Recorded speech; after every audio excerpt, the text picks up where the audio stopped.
Entonces, hermanos,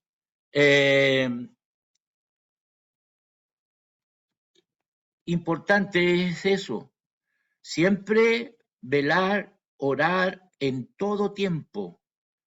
El Señor enseñó eso, lo dijo en varias ocasiones, en varios momentos, en Mateo 26:41, en Lucas 18, cuando Él dijo y le refirió una parábola sobre la necesidad de orar siempre y no desmayar.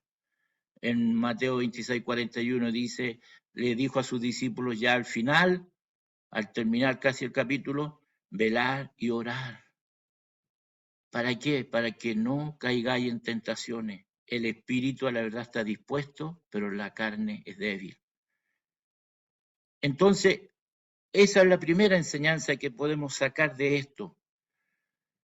Tuvieron discernimiento y dijeron, no conviene edificar con ustedes. Y ahí me vino a mí eso, no conviene. ¿Qué le están diciendo ellos? No podemos edificar con ustedes. Y me recordaba de un pasaje de allá del Antiguo, todo esto está en el Antiguo Testamento, pero de allá del tiempo de Moisés con Faraón. Y no recuerdo ya en qué plaga fue que ya está un poco agobiado el rey, el Faraón, entonces llama a Moisés y a Aarón. Estoy mirando, parafraseando un poco en Éxodo 8, del 25 al 28. Entonces Faraón llama a Moisés y a Aarón y les dijo, andad, ofreced sacrificio a vuestro Dios en la tierra. Él veía la mano de Dios, veía que las plagas cada vez se estaban poniendo más complejas, más difíciles, y llega un momento en que dice, bueno, voy a tratar de complacerlos y darles algo para que esta gente no siga con su deseo de hacer sacrificio y de irse de acá de la tierra de Egipto. Y Moisés le respondió, no conviene, lo mismo que dijeron acá Zorobabel, no conviene que hagamos así y que ofrezcamos a Jehová nuestro Dios la abominación de aquí de los egipcios. Entonces, nosotros queremos, le dice, que nos dejes ir y vamos a ir por el desierto camino de 3 días para ofrecer sacrificios al Señor, a Jehová nuestro Dios. Qué ejemplo, qué maravilloso, camino de 3 días. ¿No dice algo esos 3 días? Vamos a ir allá a hacer sacrificio, el sacrificio correcto, el sacrificio adecuado. Vamos allá a sacrificar el cordero, camino de 3 días. Esos 3 días gloriosos que el Señor Jesús muere por nosotros y resucita. No vamos a hacerlo aquí en la tierra. Aquí mismo le dice también más abajo en Edra, cuando ellos le dijeron no conviene, dice que en el versículo 3, Zorobabel, Jesúa y los demás jefes de las casas paternas le dijeron, no nos conviene edificar con vosotros casa a nuestro Dios, sino que nosotros solo edificaremos a Jehová Dios de Israel, como nos mandó el rey Ciro, rey de Persia. Entonces ellos le dijeron, no se puede, no podemos. La primera estrategia del diablo no dio resultado. ¿Cuál es la primera? Es infiltrarse, meterse. Si somos hermanos, tenemos la misma fe, creemos en el mismo Dios. Parece a lo que hoy día muchos están hablando de ecumenismo, de ser todos hermanos. No, ¿qué le dicen ellos? Nosotros vamos a ofrecerle a Él como Él nos mandó, como Él nos dijo, como Él nos ha enseñado. Lo mismo dice Moisés, nosotros vamos a ir camino 3 días y vamos a hacer sacrificio a Jehová nuestro Dios como Él nos ha dicho, como Él nos ha ordenado. Y el Señor dijo, el que cree en mí, ahí en Juan 7, 37, 38, el que cree en mí, como dicen las Escrituras, de su interior correrán ríos de agua viva. No es como nosotros, nos parezca como es lo mejor o no. De buenas intenciones dicen que está pavimentado el camino al infierno. Tiene que ser tal cual como el Señor nos manda. Entonces, como no resultó eso, el versículo 4 dice, pero el pueblo de la tierra, ese pueblo de esta tierra, intimidó al pueblo de Judá y lo atemorizó para que no edificara. El pueblo de la tierra, de esa tierra que estaba contaminada, de esa tierra que dice Moisés de Egipto, nosotros no podemos aquí en la tierra hacer sacrificio a Jehová nuestro Dios, sino que vamos a ir camino al Calvario, camino mirando a la cruz, haciendo el sacrificio correcto. Entonces,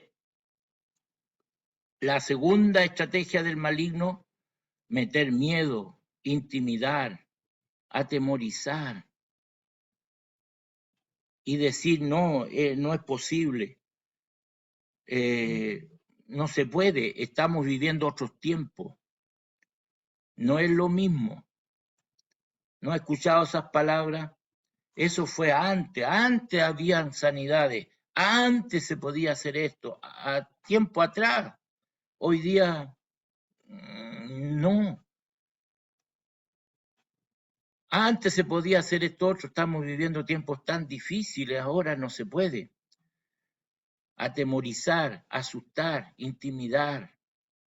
Entonces, esa fue la otra estrategia y surtió efecto, porque detuvieron la obra, detuvieron lo que se estaba haciendo, que es lamentable, y eso es lo que el Señor quiere a nosotros darnos, enseñarnos, para que nosotros tomemos esta palabra y la tomemos para nosotros, para nuestras vidas. Hay muchos que hacen una separación del Antiguo Testamento muy fuerte, como que el Antiguo Testamento no tiene que ver con el Nuevo o son cosas. No, eso fue para Israel, eso fue para ellos, fue para este pueblo. Mire lo que dice aquí Pablo, mirando lo que aconteció en aquellos días. Pablo, Primera de Corintios capítulo 10, Primera de Corintios capítulo 10, versículo 6. Pero todo el pasaje, si ustedes lo leen, yo no puedo leer todo el pasaje, se me hace muy largo, habla de eso, habla el título dice amonestación contra la idolatría. Se está refiriendo a aquellos tiempos del pueblo de Israel que constantemente caían en la idolatría y en la inmoralidad, en todos los pecados que tenían los pueblos alrededor de Israel. Eran contagiados, eran contaminados. Y a eso se está refiriendo todo este pasaje. No estoy sacando un versículo fuera de contexto. El versículo 6 dice, más estas cosas sucedieron como ejemplo para nosotros, para que, más estas cosas sucedieron como ejemplo para nosotros, para que no codiciemos cosas malas como ellos codiciaron. Se están refiriéndose a lo que ellos querían siempre, miraban para afuera, miraban un dicho que hay, el pasto del vecino es más bonito, es mejor, el jardín del vecino y todo lo de los demás es mejor. Ellos anhelaban siempre lo de afuera. Acuérdense que quisieron tener rey porque los demás tenían rey. En los tiempos de Samuel, y ahí Samuel llora y dice, Señor, mira, no le dice, no te están despreciando de ti, a mí me están despreciando. Ellos codiciaban y deseaban esas cosas. Mire el versículo 11, me salto al 11. Y estas cosas les acontecieron como ejemplo y están escritas para amonestarnos a nosotros. ¿A quién se está refiriendo Pablo? A quienes han alcanzado los fines de los siglos. O sea, claramente que lo que ocurría allá y toda la escritura, todo el Antiguo Testamento, a la luz del Nuevo Testamento, está hablando claramente que es un solo libro, es solo una cosa que nos está enseñando a nosotros cómo debemos vivir nuestra vida cristiana, cómo debemos llevar a Cristo en nuestras vidas, en nuestros corazones. El centro de todo es Cristo, el centro de la palabra, de toda la escritura es Cristo. Él dijo que las escrituras dan testimonio de Él. Y aquí vemos a Cristo, vemos el sacrificio, vemos todo lo que está ocurriendo. Entonces, ¿ocurrieron para qué? Para que nosotros tengamos como ejemplo lo que ocurrió allá, para amonestarnos a nosotros, a quienes hemos alcanzado los fines de los siglos. ¿Nos está hablando a nosotros? Nos está hablando a nosotros. Mire, me voy a saltar de este mismo pasaje al 23, en 1 Corintios 10, 23. Todo me es lícito, dice Pablo, pero no todo conviene. Estamos hablando de lo que le dijeron Zorobabel y los de Jesús y de las jefes de las casas paternas. No nos conviene. Y aquí dice, todo me es lícito, pero no todo conviene. Todo me es lícito, pero no todo edifica. Tener ese cuidado, hermano. Algunas cosas parecen que son, entre comillas, buenas. Esta gente que se acercó a estos hermanos, a los judíos que habían ido para la reconstrucción, sabían de la adoración a Dios. Ahí habían enviado sacerdotes, el rey de Asiria, para que hicieran sacrificio a Dios, porque a la gente que el rey de Asiria mandó a vivir ahí, tuvieron problemas, los atacaban los leones, tenían dificultades, y el rey de Asiria dijo, bueno, el Dios de este pueblo no está agradado, no está contento, y por eso es que envió leones para castigar a los habitantes. Entonces, vamos a mandarles sacerdotes para que hagan sacrificios a Dios, sacrificios, y pueda apaciguar y puedan. Entonces, ahí llegó esa mezcla, llegaron sacerdotes y hacían sacrificios, pero habían otros pueblos, pero al final no logró eso prender ahí, sino que Jehová nuestro Dios era un Dios más de todos los otros dioses, y ahí se hizo una mezcla, quizás donde estuvo el defecto o la falla, que eso lo organizó un hombre pagano, un hombre que no estaba en el orden de Dios. Fue el rey de Asiria que dijo, ya, hagamos esto, y mandó sacerdotes, como hoy día estamos viendo que los hombres se pueden meter a veces dentro de la iglesia y decirle a los hermanos qué es lo que tienen que hacer o cómo hacer o conseguir cosas de la iglesia. Eso está tan presente, hermano, tan peligroso.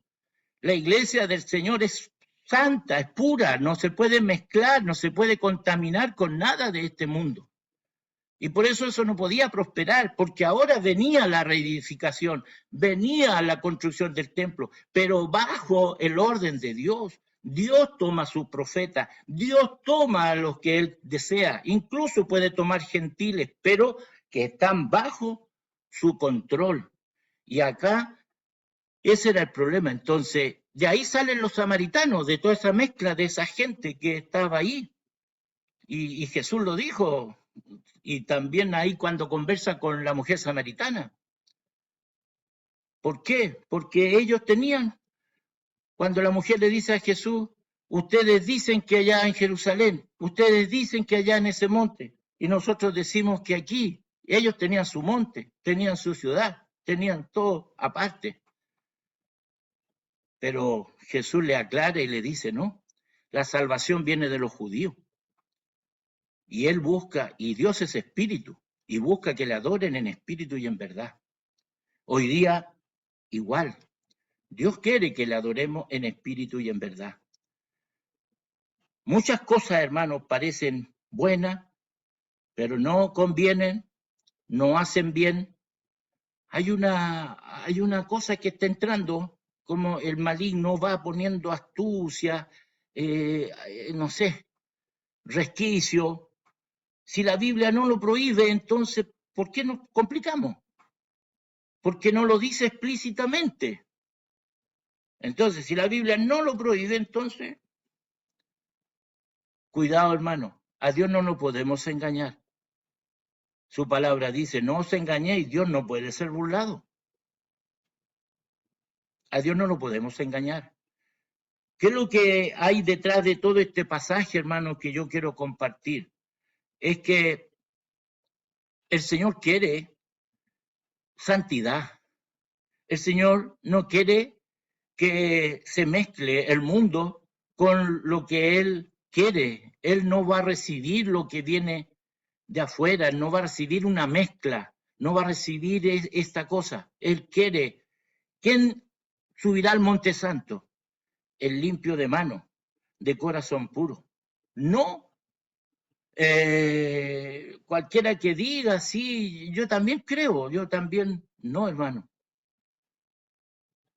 Hay que de verdad consagrarse, humillarse, entregarse al Señor de corazón cada día, reconocer que fallamos, reconocer que pecamos, reconocer que necesitamos a Dios a cada instante. Entonces, esto que estamos viendo ahora, entonces el maligno después soborna a los que estaban a cargo de esa región. Ahí se llaman consejeros acá, eran como gobernadores de provincia así. Y a esto ellos les pagaban, no se sabe cómo, pero los sobornaban. Y esto detuvieron la obra. Hermano, ¿qué ocurre? Después del soborno envían cartas a Artajerje, cartas a distintos reyes que habían en esos momentos ahí. Asuero también recibe cartas y quejas en contra del pueblo de Israel. Artajerje manda a detener la obra, definitivamente, les dice no, paren esto porque la carta que le habían enviado, parecía muy convincente, con algunos matices de verdad y otras cosas así, y deténganlo. Pero estos aprovechan para actuar con dureza, con violencia, con agresividad. Entonces, cuando el diablo no logra convencer, a veces persuadir, no se logra infiltrar, recurre a su arma, la última, que es la agresión. Matar si es posible. Y a eso vino el diablo, a matar, a robar y a destruir. Entonces, aquí viene ellos y detienen la obra con violencia, con violencia. Qué triste, qué terrible, hermanos. Pero ese era un episodio, ese fue un tiempo de prueba, de dificultad para estos hermanos, para reconstruir. Pero qué bueno que el Señor siempre está preocupado de su pueblo, de su iglesia, y como en aquellos tiempos, también en estos tiempos el Señor levanta hombres, levanta profetas, hay palabra. El pueblo de Dios, si no tiene palabra, se desenfrena. Por eso que es bueno escuchar, es bueno estar en estas convocatorias, participar de las reuniones y escuchar, porque alguno dirá, pero si ya esto mismo ya lo escuchamos, ya pasó por todos los sectores, lo escuchamos. Sin palabra el pueblo se desenfrena. Y Dios levanta en el capítulo 5 profetas, Ageo, Zacarías, para que soplen, para que sigan animando al pueblo, para que sigan trabajando, para que no se desanimen. Para eso están estas palabras, estas predicaciones, hermano, para animar a los hermanos, para que no se desanimen, para que no cedan frente a estas argucias del maligno, para hacernos decaer, para bajarnos el impulso. Hermanos, estas cosas sirven de ejemplo. El templo ahora que nosotros estamos edificando somos nosotros mismos.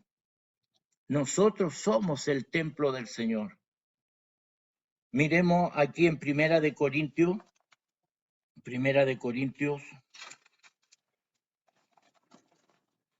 3:16.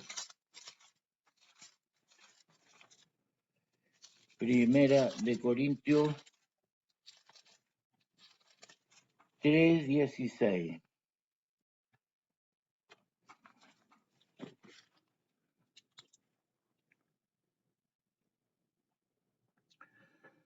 ¿No sabéis que soy el templo de Dios y que el Espíritu de Dios mora en vosotros? Si alguno destruyere el templo de Dios, Dios le destruirá a él, porque el templo de Dios, el cual sois vosotros, santo es. Nadie se engañe a sí mismo. Si alguno entre vosotros se cree sabio en este siglo, hágase ignorante para que llegue a ser sabio. Porque la sabiduría de este mundo es insensatez para con Dios, pues escrito está, Él prende a los sabios en la astucia de ellos. Y otra vez, el Señor conoce los pensamientos de los sabios, que son vanos. Así que la reconstrucción de ese templo es nuestra reconstrucción. Nosotros somos ese templo que nosotros tenemos que estar atentos, tener cuidado. Mire cómo el maligno detuvo la obra y a cuántos el maligno los ha confundido, los ha atemorizado, los ha sobornado a los que están cerca para acosarlos, para molestarlos. A cuánto a lo mejor con violencia también se les ha impedido estar cerca de la comunión, cerca del Señor. Pero aquí nosotros debemos estar con nuestros ojos atentos al Señor, escuchar la palabra. Mire, este pueblo tenía la orden del rey Ciro. Ciro había dado esa orden y había dicho y les dio todo, les dio los materiales, que la gente colaborara, que todo se hiciera con las arcas de los mismos tributos que tenían que dar toda esa gente para poder construir. ¿Y ellos por qué se detuvieron? ¿Por qué se quedaron? Nosotros tenemos una orden de parte del Dios del cielo. Cuando Él nos rescató, Él nos levantó y nos hizo una nueva creación. De modo que si alguno está en Cristo, 2 Corintios 5:17, nueva creación es. Las cosas viejas pasaron, ahora son todas hechas nuevas. ¿Por qué detener este servicio? ¿Por qué detener esta obra? En el Señor tenemos todos los materiales. ¿Qué dice por ahí en Efesios 6, 10, 11, por ahí? Dice que tomar toda la armadura de Dios para que podáis estar firme contra las acechanzas del diablo. Y ahí va describiendo el escudo, el yermo, la espada, todo nos ha dado los materiales para estar firme contra las acechanzas del diablo. Y estos hermanos ahí se quedaron, se detuvo la obra, pero bueno, el Señor es maravilloso. A quien se ha detenido por ahí en el camino, se ha quedado, ha bajado los brazos, el Señor envía palabra, tiene profeta. La palabra del Señor sigue trabajando para animarle, para levantarlo. Qué glorioso fue, qué pasó después de todo esto, que los israelitas siguieron trabajando para reconstruir y cuando fueron otra vez a molestarlos, que quién les había autorizado, ellos ahí se acordaron de Ciro y dijeron, Ciro, él hizo un decreto y busquen allá donde tiene que haber un archivo en las memorias que él dio la orden. Darío estaba en ese momento al frente de este reino y Darío busca y encuentra ese decreto y encuentra todo lo que había hecho Ciro, que incluso había devuelto los vasos y todos los utensilios del templo. Entonces, mire la orden que viene, que reconstruyan, que nadie los moleste y que de los tributos de toda esa región vayan para la reconstrucción del templo y de los muros de Jerusalén. Y que nadie se atreva a irse en contra, porque iban a ser castigados severamente. Qué tremendo, hermano. El Señor también ha dado una orden y nos ha hecho sus hijos. Y tenemos todos los materiales para ir adelante, ir avanzando, no quedarnos ahí en el camino, no quedarnos a media, sino que ir avanzando. No sabemos que esta perfección no es que alguien vaya a decir ahora, hermano, yo ya estoy listo. Pablo dice, no que yo ya lo haya alcanzado, sino que procuro, y yo con 70 años procuro seguir adelante y perfeccionar este caminar y seguir adelante, pero que yo pueda decir, hoy estoy mejor que ayer, hoy estoy mejor que el año pasado, me falta todavía, pero voy mirando el blanco que es Cristo. Él nos ha dado las herramientas, nos ha dado todo para poder avanzar. Entonces, no hacerle caso al enemigo y tener cuidado lo que no conviene, hermano, porque ahí viene la levadura y ahí viene el maligno para hacer perder tiempo de caernos y quedarnos en el camino. 15 años se detuvo esa obra, hermano. ¿Cuántos años ha perdido usted? ¿Cuántos años he perdido yo? ¿Cuántos años hemos quedado ahí? Hoy es tiempo de restaurarnos. Hoy es tiempo de levantarnos. Hoy es tiempo de decirle, por ahí Jeremías dice en el capítulo 33:3, clama a mí y yo te responderé. Y te mostraré cosas grandes, tremendas que tú no conoces. O sea, Él nos va a sorprender y va a hacer cosas maravillosas. Él es nuestro pastor. Él es quien nos ha llamado, nos ha rescatado. Él lo hizo todo, hermano. Vemos todo esto que ocurre aquí.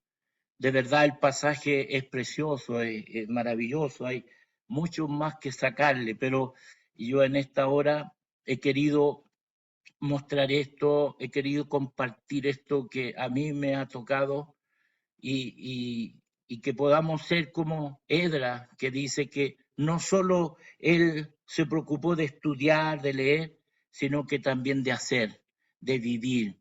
Como cuando Lucas escribe y dice que el Señor no fue alguien que dijo, sino que él hizo primero y después hizo.